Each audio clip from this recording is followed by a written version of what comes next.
తాకట్టులో ఉన్న బంగారాన్ని విడిపించి ఆ రోజు ఆన్లైన్ రేటుకే మేము కొంటాం. Sharma gold company. నమస్తే, వెల్కమ్ టు సుమన్ టీవీ. నేను గిరిజ. ఇవాళ మనతో పాటు ప్రముఖ ఆధ్యాత్మికవేత్త, భారతీ శంకర పీఠ వ్యవస్థాపకులు, బ్రహ్మశ్రీ తిరుపతి మూర్తి అవధాని గురువు గారు ఉన్నారు. వారితో మాట్లాడిద్దాం. గురువు గారు నమస్కారం. ఓం శ్రీ మహాగణాధిపతయే నమః. గురుగారు, సప్తమి తిథిని మామూలుగా అయితే మంచి రోజు అంటూ ఉంటారు కదా, మరి భాను సప్తమి రోజున మనకు అష్టైశ్వర్యాలు, మంచి ఆరోగ్యం కలగాలన్నా ఆ రోజున పూజా విధానం ఎలా చేస్తే మంచిది అంటారు గురువుగారు, తెలియజేస్తారా? భాను సప్తమి అంటే సప్తమి ఆదివారం కలిసి రావటం. అది సవిత్ర శ్రీ సూర్యనారాయణ స్వామి వారికి చాలా ప్రీతికరమైనటువంటి రోజు. ఆ రోజు ఏం చేస్తే మనం ఐశ్వర్యవంతులం అవుతాము అనేటువంటి దానికన్నా ఆరోగ్యవంతులం అవుతాము అనేటువంటిది చాలా ప్రధానంగా మనం తీసుకోవాలి. ఎందువల్లనంటే మనకు ఆరోగ్యం అనేటువంటిది ఉంటే ఎంతైనా మనం ఐశ్వర్యం సంపాదించుకుంటాం. అర్ధరాత్రిన ప్రాత్రిన మనం తిరగలుగుతాం. మనకు ఆరోగ్యమే సరిగ్గా లేకపోతే వాళ్ళు ఉన్నాయి, వయసుతో సంబంధం లేదు, హార్ట్ స్ట్రోక్స్ వస్తున్నాయి.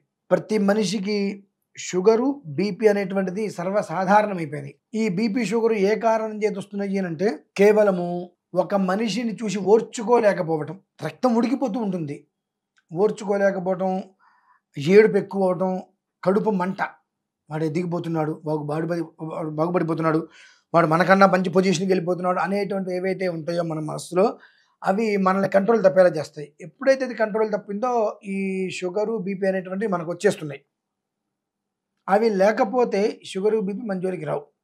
అంటే మనల్ని మనం కంట్రోల్ చేసుకునే స్థితి, మంచి పొజిషన్కి వెళ్తున్నాడు పోన్లే, దానికి మనం ఏదైనా చేతైంది చేద్దాం అంటే మనిషికి చెయ్యి ఇవ్వడానికి కాలు పెట్టుకు లాగడానికి తేడా. ఒక మనిషికి ఒక మనిషి చెయ్యి ఇస్తూ ఉంటే అందరూ క్షేమంగా ఉంటారు. కాదు, ఒక మనిషి ఎదుగుతున్నాడు అని చెప్పి నేను కాలు పట్టుకుని లాగుతాను అని అంటే లాగిన వాడికి ఇబ్బంది, లాగుతున్న వాడికి ఇబ్బంది. దానివల్ల ఏమవుతుంది, వీళ్ళకి అనేక రకమైనటువంటి సమస్యలు, వ్యాధులు, రోగాలు వస్తున్నాయి. ఈ షుగరు, బీపీ వచ్చిన దగ్గర నుంచి జీవితకాలం టాబ్లెట్లు వేసుకోవడం అనేటువంటి దాంట్లో ఉండిపోయారు. మనల్ని మనం కంట్రోల్ చేసుకోగలగాలి. మనల్ని సెల్ఫ్ కంట్రోల్ అంటారు కదా, ఆ సెల్ఫ్ కంట్రోల్ మనకు కావాలంటే సూర్యనారాయణ స్వామి వారి అనుగ్రహం మనకు కంపల్సరీ. ఆత్మపీడో ఉపశాంతయే. ఏం జరగని 10 మందికి నష్టం కలిగింది, పాపం అయ్యో మనం ఏదైనా తీసుకెళ్ళి పెడదాం.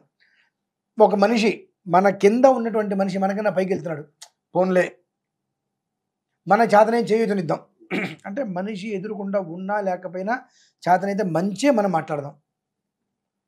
ఆ మనిషి ఎవరో తెలియనప్పుడు ఏమన్నా అడిగితే అబ్బాయి వాడు వెధవని, అంటే ఎదుటి మనిషి మీద చెప్పేట ఏదైనా విషయం గురించి చెప్పడానికి మనకి ఎంత ఉత్సుకతో, ఏమీ తెలియకపోయినా అబ్బాయి మేము విన్నామండి వాడి గురించి, వాడు అట్లా అండి ఇట్లా అండి అని ఇలా చూపిస్తున్నాం.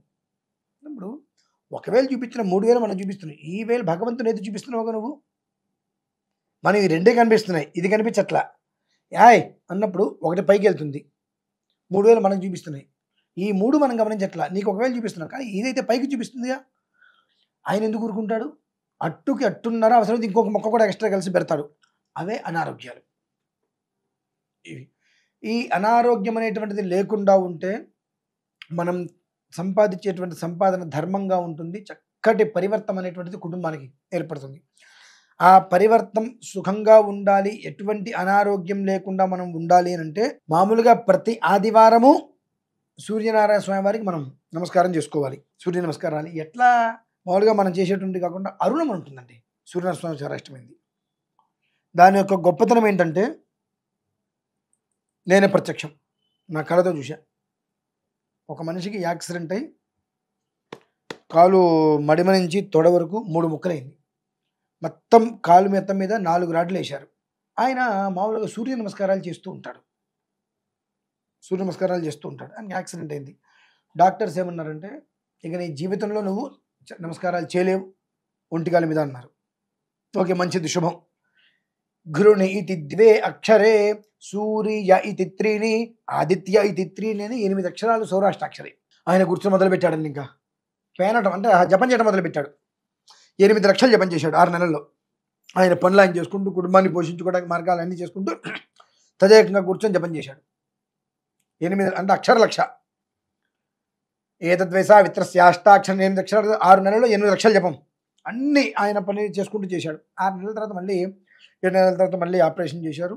ఈ రాడ్లేవో తీసేశారు.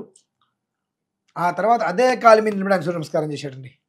అంటే అపమృత్యు భయం నాస్తి, అకాల మృత్యు భయం నీకు ఉండదు.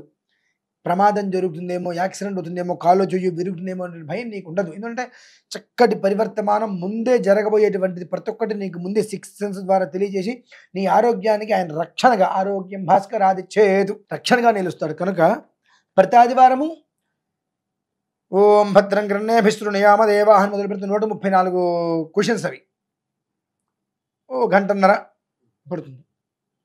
దాంతో 4 ఇంకోటి ఉంది అందులో త్రిచ మహాసౌరం అని చెప్పి అందులో చెప్తుందండి. అంటే ఉద్యన్నద్యమిత్రమః ఆరోహన్నుత్తరాందివం హృద్రోగం మమ సూర్య హరిమానం చ నాశయ. హృద్రోగం ఎంతమందికి హృద్రోగాలు నయం చేసిందో ప్రత్యక్షం. ఒక 2 సంవత్సరాలు వెనక్కి వెళ్ళి మన వీడియో ఒకటి చూడమనండి. అంటే జనాలకు అర్థం అవ్వటం కోసం చెప్తున్నా. వీడియోకి వెనక్కి వెళ్ళి చూస్తే మనకు ఒమిక్రాన్ అనేటువంటిది వచ్చింది. మొత్తం నానా భ్రష్టత్వం చెందుతుంది. మళ్ళీ లాక్డౌన్ అన్నారు. అరుణపారాయణ చేస్తున్నాను, మాఘమాసం, అది కూడా ఇదే నెల, డిసెంబర్. అట్లా డిసెంబర్ కదండి, ఫిబ్రవరి, మాఘమాసం 13 రోజులు అథవా 15 రోజులు. 15 రోజులలో నేను సూర్య నమస్కారాలు, అరుణపారాయణ చేస్తున్నాను, ఒమిక్రాన్ అనే మాట లేకుండా చేస్తానని చెప్పి శపథం చేశాం. కూర్చొని పారాయణ చేయడం మొదలుపెట్టాం. మరి 15 రోజుల తర్వాత అప్పటి వరకు నానా భయంకరంగా వచ్చింది. 15 రోజుల పేరే మర్చిపోయాం మనం. అరుణం అంతగా కాపాడుతుందండి. సరే, వీడియో చూస్తే అర్థమవుతుంది ఒమిక్రాన్ గురించి అని చెప్పి. అంటే ఆ అరుణంలో ఎంత గొప్పతనం ఉందనేటువంటిది. 2 పునర్మామైత్వింద్రియం పునరాయు పునర్భగ పునర్బ్రాహ్మణమైతుమా పునర్ద్రవిణమైతుమా యన్మేద్యరేత పృథివీమస్కాను యదోషధేరప్యసరద్యదాపః ఇదం తత్ పునరాదధే దీర్ఘాయుత్వాయ వర్చసే యన్మేరేత ప్రసిచ్యతే యన్మ ఆజాజతే పునః తే నమామృతం కురు తేన సుప్రజసం కురు. ఇది మంత్రం. అంటే పునర్మామైత్వింద్రియం, శరీరంలో ఏ ఒక్క నరమైతే చచ్చుబడిపోయిందో, ఏ అవయవమైతే మన మాట వినట్లేదు, ఆ అవయవానికి సంబంధించిన విధానంలో ఈ మంత్రాన్ని పారాయణ చేస్తే మళ్ళీ ఆ నరం అనేటువంటిది ఖచ్చితంగా స్పందిస్తుంది. హాస్పిటల్కి వెళ్ళాల్సిన అవసరం లేకుండా క్యాన్సర్ వ్యాధితో సహా ఇందులో ఎన్నో రకాల ప్రయోగాలు చేసి తగ్గించినటువంటి దాఖలాలు ఉన్నాయండి. గురుగారు, అరుణ పారాయణంకి నిజంగా అంత శక్తి ఉంటుందంటారా? అంత గొప్పది అరుణం. ప్రతి ఆదివారం చేయవలసింది. చేసినటువంటి వ్యక్తికి ఖచ్చితంగా నాకు తలనొప్పి వచ్చింది, కడుపులో నొప్పి వచ్చింది అనేటువంటిది ఉండదండి. గురుగారు, మరి అరుణ పారాయణం ఎన్నిసార్లు చదవాలి, ఏ సమయంలో చదివితే మంచిది అంటారు గురుగారు? ఒక్కసారి చేయడమే గొప్పండి. వినడం చాలు, అందరూ చేయలేరు, విన్నా చాలు. అటువంటిది భాను సప్తమి రోజు నాడు ప్రత్యేకంగా ఎప్పుడు వచ్చినా సరే, ఆదివారం సప్తమి కలిసి వచ్చిందా, ఇది సూర్యనారాయణ స్వామి వారు మన యందు అనుగ్రహంతో మన ఒక్క శరీరంలో ఉండేటువంటి సర్వనాడులు చక్కగా వ్యాప్తి చెంది తన ఒక్క పని తను చేసుకుంటూ షట్చక్రాలు కూడా చక్కటి స్థితిలో అవి తిరుగుతూ మనిషికి చక్కటి పరివర్తమానం, ఆరోగ్యాన్ని అందించాలని ఒక ఉద్దేశంతో సూర్యనారాయణ స్వామి వారే మనకు ఇచ్చినటువంటి వరప్రసాదంగా భావించుకొని అరుణపారాయణని చేయించుకొని ఆ తీర్థాన్ని తీసుకోవడం ఇందులో గొప్ప విషయం ఉందండి. ఇప్పుడు మన వాళ్ళు ఎవరు చేయట్లేదు, కానీ అరుణంలో ఒక మహామంత్రం ఉంది, అపక్రామద గర్భిణ్య అని. అది బయటికి చెప్పకూడదు ఆ మంత్రం. మనం ఒక 10 మందిని కూర్చోబెట్టి మొదలుపెట్టి చెప్తే ఓం అపక్రామద గర్భిణ్య అని ఆపేస్తారు. అందరూ మనస్సులో చదువుకుంటారు, బయటికి వినిపించకుండా. ఎందువల్లనంటే ఇది సైన్స్ ఓ బ్రహ్మాండం అంటారు కదా, వాళ్ళకు నేను సవాల్ చేయగలుగుతా ఈ మంత్రంతో. గర్భవతి అయినటువంటి స్త్రీలు ఆ మంత్రం వినకూడదు. ఒకవేళ 5 నెలలు 4 నెలలు 3 నెలలు గర్భస్రావం అయిపోతుంది అంటేనే, అదో 10వ నెల 9వ నెల ఇక ఆపరేషన్ చేయాలి, థియేటర్లోకి తీసుకెళ్ళారు. ఆ టైంలో ఆ మంత్రం కనుక వింటే సుఖప్రసవం అయిపోతుంది. గర్భస్రావం అంటే ప్రసవం అయిపోతుంది ఆ మంత్రం వింటే. అది ఏ పరిధిలో ఉన్నా సరే. అదే 9 నెలలు అయిపోయింది హాస్పిటల్లో, ఇక ఆపరేషన్ ఇది అన్నారు. ఆ సమయంలో ఒక నిమిషమే ఉంటుంది మంత్రం. అది కనుక ఆమె వినగలిగితే సుఖప్రసవం అవుతుంది. ఆ మంత్రం అయ్యేలోపు ప్రసవం అవుతుందండి. అంత గొప్ప మంత్రం అది. ఒకళ్ళు కాదు, మా వాళ్ళందరూ కూడా పారాయణ చేసేటప్పుడు అక్కడి వరకు రాగానే ఆపేస్తారు. ఇది మీకు నిజమా కాదా తెలుసుకోవాలనుకుంటే రేపు మాఘమాసం రాబోతుంది. కార్తీక మార్గశిర పుష్య మాఘం, విజయవాడ. తెలుసుకోవడం కోసం చెప్తున్నా. విజయేశ్వర స్వామి దేవాలయం ఉంది మనకు కృష్ణా నది దగ్గర, దుర్గగుడి కింద విజయేశ్వర దేవాలయం. ఆ విజయేశ్వర స్వామి వారి దేవాలయంలో మాఘమాసంలో 4 ఆదివారాలు అందరు వేద పండితులు వచ్చి అక్కడ అరుణపారాయణ చేస్తారు. కొన్ని సంవత్సరాలుగా అది నడుస్తుంది. ఒక ఆచారంగా పెట్టుకున్నారు. ఖచ్చితంగా చేసి తీరవలసింది. విజయస్వామి వారి దేవస్థానం చాలా గొప్పది. ప్రతి ఒక్కటి విజయం చేకూరుతుంది. అక్కడ పారాయణ చేస్తుంటారు. ఎవరైనా నేను చెప్పింది నిజమో కాదో తెలుసుకోవాలనుకుంటే ఒక ఆదివారం నాడు ఇక్కడి నుంచి బయలుదేరి విజయవాడ వెళ్ళమనండి. విజయస్వాములు ఉదయం 8:30 9 గంటలకు 9:30 10 గంటలకు మొదలు పెడతారు. హాయిగా వినమనండి. అందరూ ఓం భద్రం కర్ణేభిశృణయామదేవా భద్రం పశ్యేమాక్షభిర్యజత్రా స్థిరైరంగైస్తుష్టవాగుంశస్తనూభిః యశేమదేవహితం యదాయుః స్వస్తి ఇంద్రో వృద్ధశ్రవాः స్వస్తి నః పూషా విశ్వవేదాः స్వస్తి నస్తార్క్ష్యోరిష్టనేమిః స్వస్తి నో బృహస్పతిర్దధాతు. ఓం శాంతి శాంతి శాంతి. ఆపమాపామపస్సర్వాः అస్మాదస్మాదితో ముతః. ఇదే కంఠంతో చెప్తారు. కంఠం దిగదు, చెప్తారు. ఒక స్థితికి రాగానే ఒక్కసారిగా అందరూ ఆపేస్తారు. అందరూ మనస్సులో చెప్పేసి మళ్ళీ ఒక నిమిషంన్నర తర్వాత అది పూర్తయిన తర్వాత మళ్ళీ పైకి చెప్తారు. అది గమనిస్తే అర్థమైపోతుంది. ఎందుకు బయటికి చెప్పండి, పిచ్చి విధవరా అండి, ఇది పనికిరాదు, ఇది చేయకూడదు, ఇది చెప్పకూడదు అంటే బ్రాహ్మడు ఇక్కడ కూర్చుని వచ్చిన ఆయన ఇది పనికిరాదని చెప్తుంటే ఏమి తెలియక చేతకాక ఏదో ఒకటి చెప్పాలని చెప్తున్నాడా? ఎంత శాస్త్ర ప్రమాణం ఉండుంటుంది. కొన్ని మంత్రాలు వినకూడదు అంటున్నారంటే మేము వింటాం, మేము చదువుతామంటే ఎట్లా? ప్రతి దానికి ఒక ప్రమాణం ఉంది. ఇది ఎందుకు వినకూడదు? చచ్చిపోతారు కొన్ని విషయాలు. ఇప్పుడు ఉంది 8వ 5వ నెల 6వ నెల ఉంది, ఆ అమ్మాయి మంత్రం ఇంత గర్భస్రావం అవుతుంది. ఎవరైనా దాని కారకులు? అందుకని కొన్ని వినకూడదు. వేదం అనేటువంటిది అందరూ ఉచ్చరించేటువంటిది కాదు. కొంతమంది ఎందుకంటారంటే కొన్ని కారణాలు ఉన్నాయి. కాబట్టి ఆదివారం వస్తే సూర్యనారాయణ స్వామి వారికి సూర్య నమస్కారాలు లేదా అరుణపారాయణ. భానుసప్తం వస్తుంది కాబట్టి ప్రతి ఇంట్లో ఎవరైనా సూర్య నమస్కారాలు చేసే పంతులు గారు పిలిపించుకొని ఆ నమస్కారాలు చేయించుకోమనండి.